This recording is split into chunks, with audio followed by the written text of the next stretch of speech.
Hi everyone! Today I'll show you how to make a grid in GIMP on your reference photo and use the grid method to get the proportions right on your sketch. First, crop the photo so that it's the same aspect ratio as the paper or canvas you'll be drawing on. Then decide the size of the grid you want to use on the paper and try to mimic the grid in GIMP on the photo.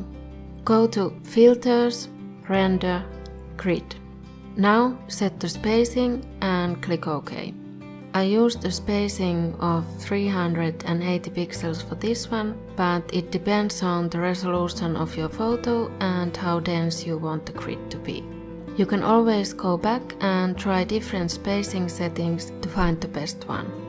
Export your image with a new name and the grid will be saved onto your photo. I've made another version of this tutorial before where the grid was not saved onto the image, so if you need to learn that one, I'll leave a link to it somewhere on the video or below in the description. Now let's move on to the paper. You need to copy the same grid to your paper, meaning that it has to have the same amount of squares as the reference photo. The exact number of pixels, centimeters or inches doesn't matter. Your drawing paper can be bigger or smaller than the photo. It just needs to be roughly the same aspect ratio. My sketch paper was around A3 size and the photo was about 2700 times 3800 pixels. You can also use the grid method to enlarge a picture for drawing. I use graph paper for sketching, so I can easily count the little squares and divide them by the number of squares on the ref photo grid vertically and horizontally, and then draw the grid on the graph paper with a ruler. Once you have the grid on both the photo and the paper, you can start copying each square from the photo onto the paper.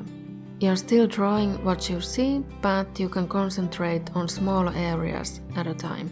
And the result will have proportions closer to the photo than if you were to draw it without the help of a grid.